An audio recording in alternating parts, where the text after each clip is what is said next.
ప్రజలకు మంచి చేయడానికి పాలకులు యజ్ఞం చేస్తుంటే రాక్షసులు అడ్డుకునేవారని పురాణాలు చెబుతూ ఉంటారు. అదేవిధంగా ఆంధ్రప్రదేశ్లో చంద్రబాబు ఆయన అనుచరులు వ్యవహరిస్తున్నారని ముఖ్యమంత్రి వైఎస్ జగన్మోహన్ రెడ్డి ధ్వజమెత్తారు.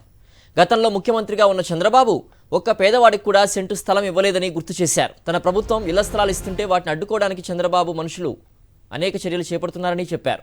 అర్హులైన లబ్ధిదారులకు పట్టాలు ఇవ్వకుండా, వారు వాటిలో ఇళ్లు కట్టుకోకుండా ప్రతి జిల్లాలో చంద్రబాబు అడ్డుకుంటున్నారని ముఖ్యమంత్రి వైఎస్ జగన్మోహన్ రెడ్డి ఫైర్ అయ్యారు. పేదల ఇంటి నిర్మాణాలు అడ్డుకుంటూ కేసులు వేయించడం ఆయనకు సహజ అలవాటుగా మారిందని ధ్వజమెత్తారు.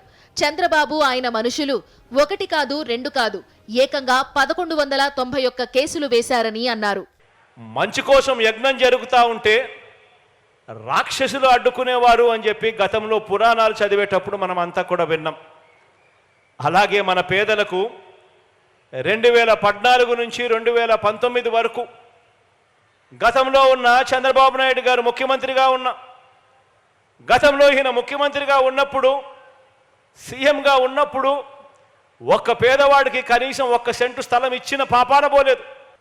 పేదలకు మీ బిడ్డ ఇళ్ళ స్థలాలు ఇవ్వడానికి, ఇల్లు కట్టడానికి అడుగులు ముందుకు వేస్తే రాక్షసుల్లా అడ్డుకునేందుకు చంద్రబాబు నాయుడు గారు ఆయన మనుషులు వేసిన కేసులు ఎన్నో తెలుసా?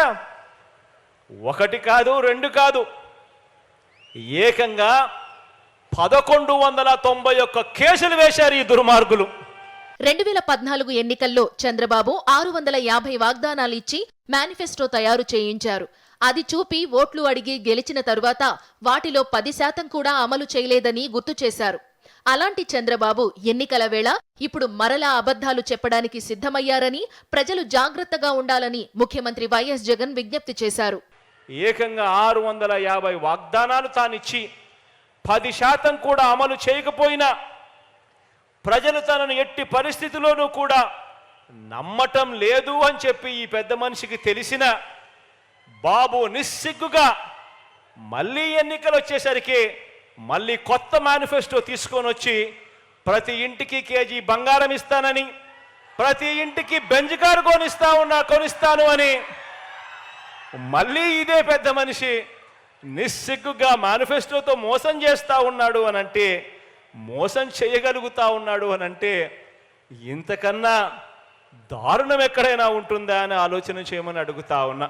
ప్రజలకు మేలు చేశాం కాబట్టే ఎన్నికలకు సిద్ధమని అంటున్నామని చంద్రబాబు సతీమణి మాత్రం చంద్రబాబు సిద్ధంగా లేరంటున్నారని అన్నారు. ఆఖరికి కుప్పం ప్రజలు కూడా చంద్రబాబుకు బై బై చెప్పడానికి సిద్ధమయ్యారని, ఈ విషయాన్ని అందరూ గుర్తుపెట్టుకోవాలని స్పష్టం చేశారు. ఎన్నికలు జరుగుతా ఉన్న ఈ సంగ్రామంలో మనం సిద్ధం అంటూ ఉంటే, మరో వంక బాబు భార్య మా ఆయన సిద్ధంగా లేడు అంటోంది. ఏకంగా కుప్పంలోకి వెళ్ళి ఆమె బాయ్ బాయ్ బాబు అంటూ కుప్పంలోనే ఆయన అర్ధాంగి నోటే పంచ్ డైలాగులు వస్తూ ఉన్నాయి. మరి ఇలాంటి ఈ బాబును ఎవరు సమర్థిస్తా ఉన్నారు అనంటే, ఏనాడు ఏపీలో లేనివారు, ఏపీకి రానివారు, వారి సొంత ఊరు ఏదంటే ఎవరికి తెలియని వారు, వారికి మన రాష్ట్రంలో ఓటే లేనివారు,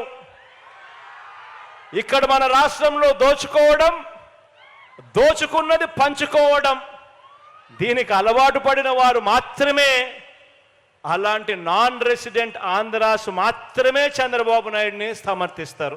నవరత్నాలు పేదలందరికీ ఇళ్లు కార్యక్రమంలో భాగంగా ఒంగోలులో ఇళ్ల స్థలాల భూ హక్కు పత్రాల పంపిణీని ప్రారంభించారు ముఖ్యమంత్రి వైఎస్ జగన్. దేశంలోనే ఎన్నడూ లేని విధంగా అక్క చెల్లెమ్మలను లక్షాధికారులను చేస్తున్నామని అన్నారు. తనది మహిళా పక్షపాత ప్రభుత్వమని మరోమారు స్పష్టం చేశారు.